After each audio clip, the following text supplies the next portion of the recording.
నమస్కారం ఫ్రెండ్స్. ఇది చాలా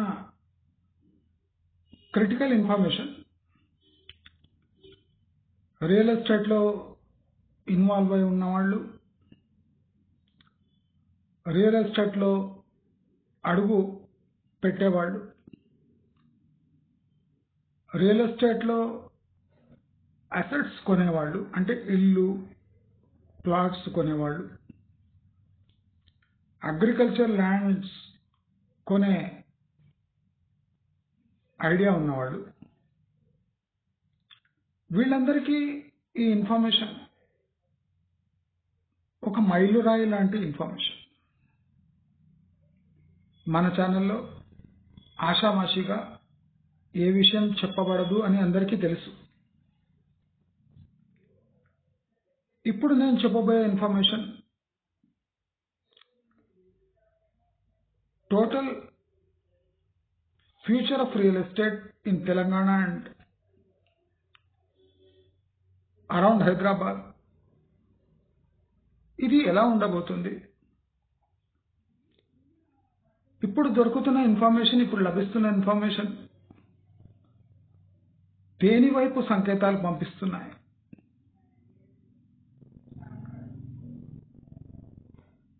ఆల్టర్నేటివ్ ఇన్వెస్ట్మెంట్ డెస్టినేషన్స్ ఏమున్నాయి,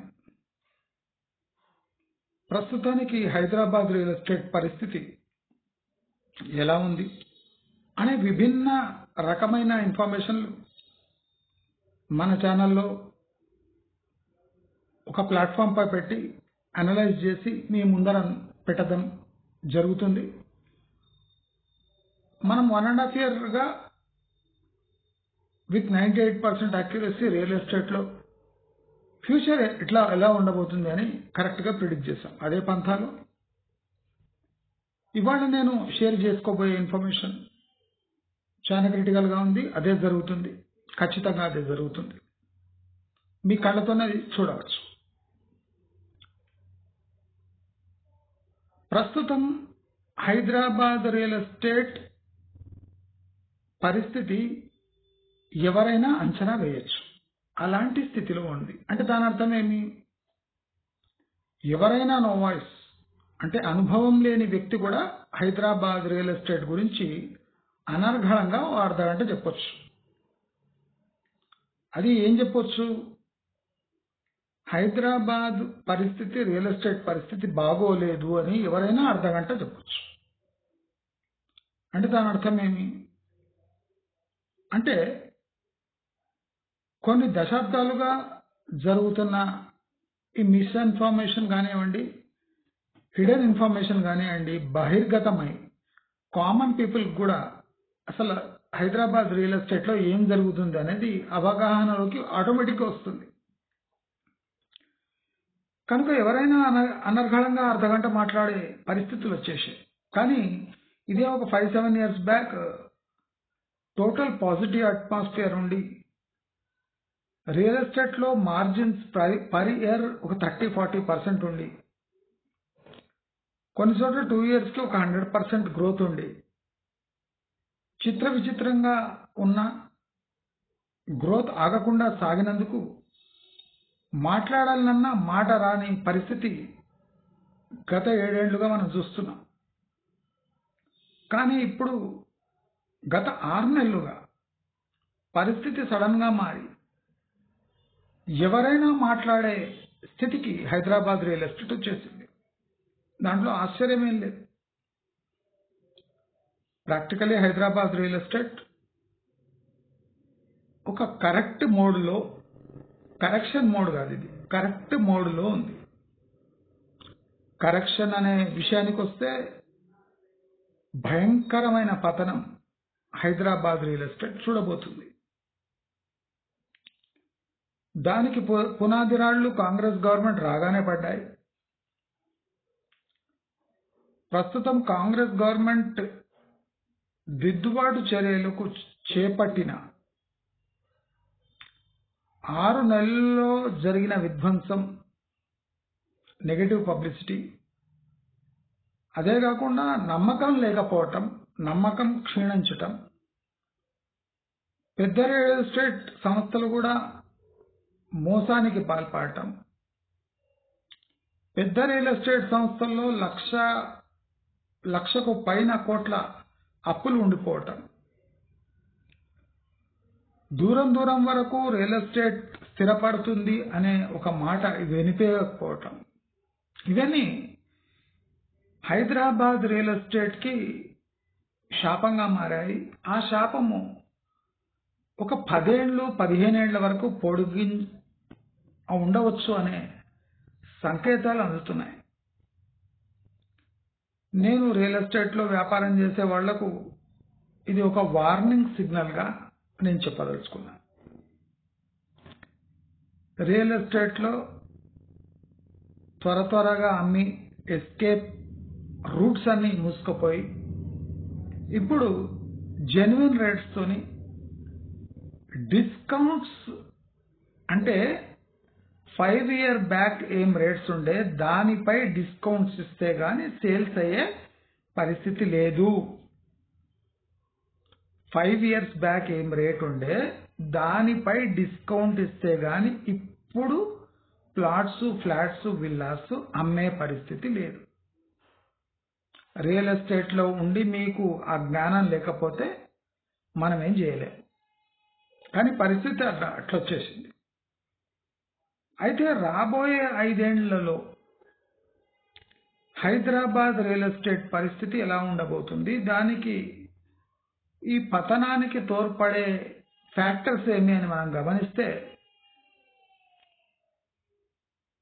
గత 2 నెలలుగా ఆంధ్రప్రదేశ్లో విచిత్రమైన పరిణామాలు, పాజిటివ్ పరిణామాలు ప్లస్ రాజకీయంగా స్టెబిలిటీ ఏర్పడుతున్నట్టు అన్ని సంకేతాలు అందుతున్నాయి. అదే కాకుండా శరవేగంగా అమరావతి దూసుకుపోతుంది, పెట్టుబడులు వస్తున్నాయి, చంద్రబాబు నాయుడు ప్రయత్నంతో పెట్టుబడులు కూడా వస్తున్నాయనే సంకేతాలు అందుతున్నాయి. ప్రస్తుతం అమరావతి చుట్టుముట్టు లేదా విజయవాడలో, ఆంధ్రప్రదేశ్లో నివాసయోగ్యమైన ఎన్వైరన్మెంట్ లేదు, కానీ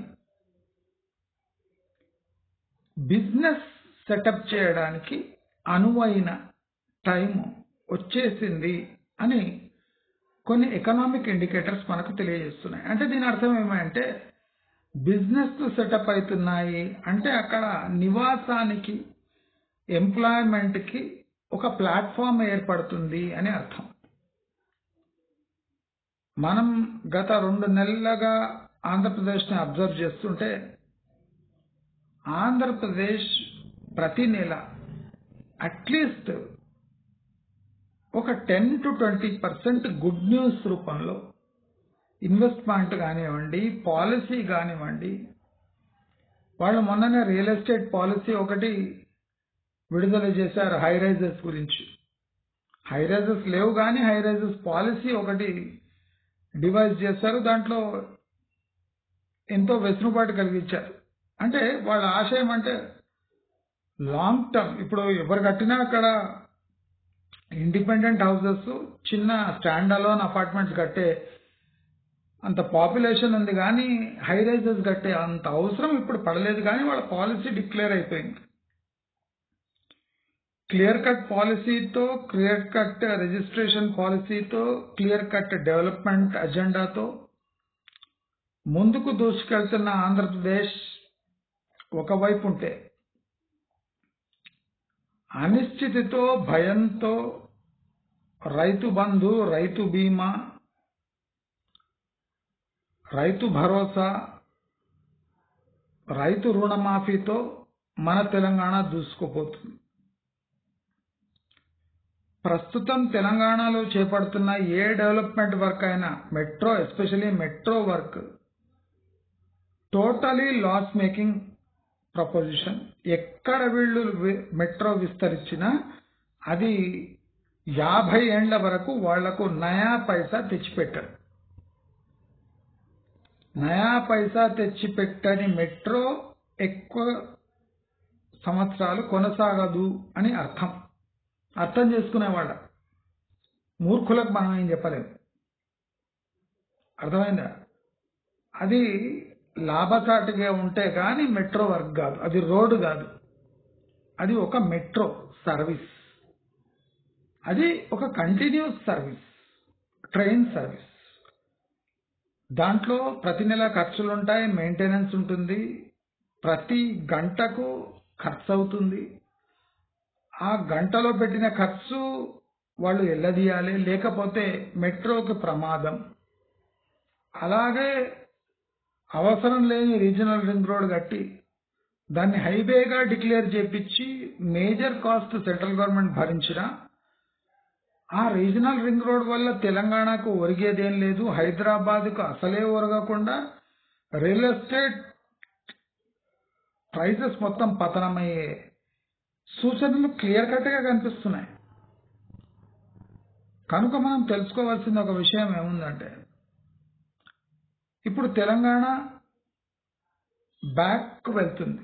అంటే మనం తెలంగాణని 5 ఏళ్లు కొనసాగితే అది 10 ఏళ్ల వెనక్కి పోయే స్టేజ్లో ఉన్నాయి. అర్థం చేసుకునే వాళ్లకు సిచ్యువేషన్ చూస్తే ఈజీగా అర్థమవుతుంది. కానీ మొండిగా మూర్ఖంగా పోయే వాళ్లకు మనమేం చెప్పినా చెప్పకపోయినా ఒకటే. అంటే రియల్ ఎస్టేట్లో ఇప్పుడు డెవలప్మెంట్ వర్క్స్ గిన స్టార్ట్ చేసిన వాళ్లకు వాళ్ళ ప్రాజెక్ట్స్ అమ్ముడు పోవాలంటే మినిమం 7 to 10 years కావాలి. ఇప్పుడు కట్టేవాళ్లకు 7 to 10 years, ప్లాట్లు కానివ్వండి, విల్లాస్ కానివ్వండి, ఫ్లాట్లు కానివ్వండి, ఎక్సెప్ట్ స్టాండ్ అలోన్ అపార్ట్మెంట్స్ తప్ప మిగతావి ఏవి సేల్ అయ్యే పరిస్థితి ఇప్పట్లో తెలంగాణలో, హైదరాబాద్లో చుట్టుముట్టు లేదు. అయితే ప్రభుత్వం చేదోడు వాదోడుగా ఉండేది పక్కన పెట్టి ప్రభుత్వమే ఒక బిల్డర్ అవతారం ఎత్తి తన ఇష్టం వచ్చినట్ల చోట అక్కడ డెవలప్మెంట్, అంటే బిల్డర్లకు ప్రభుత్వానికి గ్యాప్ ఏర్పడి ఆ ఏరియా డెవలప్ కాకుండా ఒక 15 ఏళ్ల వరకు స్తబ్దుగా ఉండే కండిషన్స్ ఏర్పడుతున్నాయి తెలంగాణలో. అది మీరు నెక్స్ట్ ఇయర్ నుంచే చూసే అవకాశం ఉంది. నేను ఒక వీడియోలో ఒక 3-4 వీడియోస్ బ్యాక్ ప్రభుత్వము దాని ఒంటెద్దు పోకడ, నేను ఇక్కడ ఫ్యూచర్ సిటీ నిర్మిస్తున్నాను, అందరూ అక్కడ రండి అంటే ఎవ్వరు రాడు. అదే మీరు ఆంధ్రప్రదేశ్లో సిఆర్డిఏ పాలసీ చూడండి, వాళ్ళు సిటీ డెవలప్మెంట్ కోసం ప్రజాభిప్రాయ సేకరణ చేపడుతున్నారు. నేను అదే విషయం చెప్పిన, మీరు ఆ వీడియోలో చూసుకోండి. మీరు సిటీలో మీ ఇష్టం వచ్చినట్టు ప్లేస్ని డెవలప్ చేస్తా అంటే కుదరదు. ప్రజాభిప్రాయ సేకరణతో డెవలప్మెంట్ ప్లాన్, హెచ్ఎండిఏ ప్లాన్ 2000 నోటికొచ్చిన ప్లాన్ అది, 2030, 2040 నీవు పేపర్ పై ప్లాన్ వేసి అందరికీ షిఫ్ట్ కమ్మంటే అవి గొర్రెలు కావు, బర్రెలు కావు. వాళ్ళు మనుషులు, వాళ్ళకు అజెండా, వాళ్ళకు ఫైనాన్షియల్ ఫ్రీడము, స్ట్రక్చర్ ఉంటుంది, దాని ప్రకారం మూవ్ అవుతారు. కానీ నీవు వచ్చి జెండా పాతి అక్కడ డెవలప్మెంట్ చేస్తా అంటే అది కాని పని అని తెలంగాణ సర్కారు, మూర్ఖపు సర్కారుకు ఎవరు చెప్తలేరు. 4th సిటీ అని నేను ఇక్కడ చేస్తున్నా, 10th సిటీ నేను ఎక్కడో చేస్తున్నా, అక్కడ వచ్చి సెటిల్ కాండి అంటే అదేమి పౌల్ట్రీ షెడ్ కాదు, లేదా టెంట్ కాదు, తీసుకోపోయి అక్కడ నాటుకోవడానికి, పెట్టుకోవడానికి. అంటే ఇది బేసిక్ లాజిక్ లేకుండా ఇప్పుడు మూసీ ప్రక్షాళన వల్ల హైదరాబాదు బాగుపడుతుందంటే ఈ సెంచురీదే అది పెద్ద జోకు. ఆ జోకును సీరియస్గా తీసుకొని కాంగ్రెస్ గవర్నమెంట్ ముందుకు పోతుందంటే దానంత మూర్ఖపు సర్కార్ ఇంకోటి లేదు. అంటే ఇలాంటి మూర్ఖపు డిసిషన్లతో తెలంగాణ ముందు ఇలాంటివే చేయబోతుంది. ఇప్పుడు రైతు భరోసాకు 10,000 కోట్లు అప్పు చేస్తారట. మొన్ననే రైతు రుణమాఫీ, ఇప్పుడు రైతు భరోసాకు 10,000 కోట్ల అప్పు. అంటే ఇది ఎలక్షన్ వస్తుంది అనగానే ట్యాక్స్ పేయర్స్ డబ్బుతో చెలగాట మాడుతుంటే అడిగేవాడు కూడా లేని పరిస్థితి తెలంగాణలో ఏర్పడ్డది. త్వరలోనే తెలంగాణ సర్కారు యొక్క నెట్ అప్పు 10 లక్షల కోట్లు ఈజీ దాటిపోతుంది. 10 లక్షల కోట్లు ఇలాగే కొనసాగుతుంది కూడా. ఎందుకంటే వీళ్ళు ఉండాలి అంటే అప్పు చేయాలి, అప్పు చేసి దానాలు చేయాలి. దానాలు చేయటం వల్ల వాళ్ళ ప్రభుత్వం నిలబడుతుంది కానీ స్టేట్ నష్టపోతుంది అని గ్రహించని సన్నాసులు పవర్లో ఉన్నారు. వాళ్ళని ఏం చేయలేము. సంవత్సరం కాంగ్రెస్ గవర్నమెంట్ ఎలా గడిచిపోయిందో ఎవరికీ తెలుస్తలేదు. కానీ దాని విజయోత్సవాలకు వందల కోట్లు ఖర్చు పెట్టి 60-70% ఆర్టీసీ నిధులను బస్సులను దుర్వినియోగం చేసి విజయోత్సవాలు తమకు తామే అంటే వాళ్ళ బర్త్డే వాళ్లే చేసుకొని కేకు వాళ్లే కట్ చేసుకొని కేకు తామే తిని బాగుందా మా కేక్ టేస్ట్ అని అడిగినట్టు. అంటే ఇటువంటి మూర్ఖపు సర్కారులను మనం ఏమి ఎక్స్పెక్ట్ చేయలేము. వీళ్ళు మళ్ళీ ఎలక్షన్ వస్తుంది, మళ్ళీ అబద్ధపు పాలసీలు అనవసరపు వాగ్దానాలు చేసి దాన ధర్మాలు చేసి వీళ్ళు దిగిపోయే వరకు 12 నుంచి 15 లక్షల కోట్ల అప్పు తెలంగాణకి మిగిల్చి ఈ కాంగ్రెస్ కూడా అస్తమిస్తుంది అని నేను క్లియర్ కట్ గా చెప్పబోతున్నా. ఈ వీడియో నోట్ చేసుకోండి. కాంగ్రెస్ దిగిపోయే వరకు సుమారు 15 లక్షల కోట్ల అప్పు మిగిల్చి ఈ రాష్ట్రాన్ని సర్వనాశనం చేసి దిగిపోతుంది తప్ప తెలంగాణకు ఒరిగేదేం లేదు. నేను చెప్పదలుచుకుంది ఒకటే, ఆంధ్ర నుంచి పాజిటివ్ ఫ్యాక్టర్స్ వస్తున్నాయి. చాలా మంది రియాల్టర్స్ ఆంధ్ర వైపు ఆల్రెడీ కన్నేశారు, వాళ్ళతో నెగోషియేషన్ చేస్తున్నారు. అక్కడ చాలా మంది తెలంగాణ రియాల్టర్స్ కూడా వెళ్ళిపోయినట్టు మాకు అందుతున్న సమాచారం. అందుకే ఇక్కడ ఇన్వెస్ట్ చేసే వాళ్ళు జాగ్రత్త పడండి. డెవలప్మెంట్ చేయడానికి విముఖత వ్యక్తం చేస్తున్న రియాల్టర్స్ యొక్క వైబ్స్ తెలంగాణ డెవలప్మెంట్ పై పడుతున్నాయి. హైదరాబాద్ కన్నా విపరీతమైన పతనం దిశగా కొత్త జిల్లాలు, కేసీఆర్ హయాంలో కొత్త జిల్లాలు హైదరాబాద్కి డబల్ స్పీడ్తో పడుతున్నాయి. అంటే జిల్లా కేంద్రం అని ఎంత పెంచినరో మొత్తం పతనమయ్యే స్టేజ్కి వచ్చేసింది 6 నెలలు. జిల్లాలో ఇన్వెస్ట్ చేసేవాళ్ళు, హైదరాబాద్ చుట్టూ ఇన్వెస్ట్ చేసేవాళ్ళు, అగ్రికల్చర్ ల్యాండ్ కొనేవాళ్ళు, ఈ లేఅవుట్స్ డెవలప్మెంట్ చేసేవాళ్ళు అన్ని ప్రయత్నాలు విరమించుకోండి. భయంకరంగా పతనం కాబోతున్న రియల్ ఎస్టేట్ ని మధ్యలోనే పట్టుకునే ప్రయత్నం చేయకండి. మీకు ఏమీ దక్కకపోగా కొన్ని ఏండ్ల వెయిటింగ్ టైం మిగులుతుంది.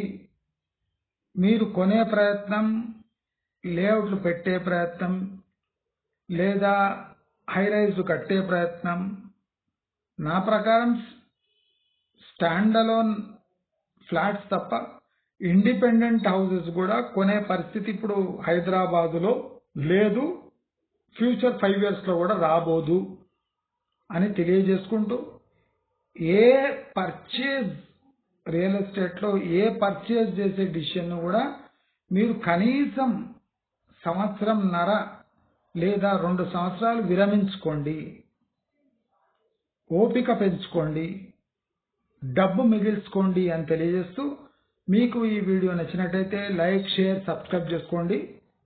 నమస్కారం.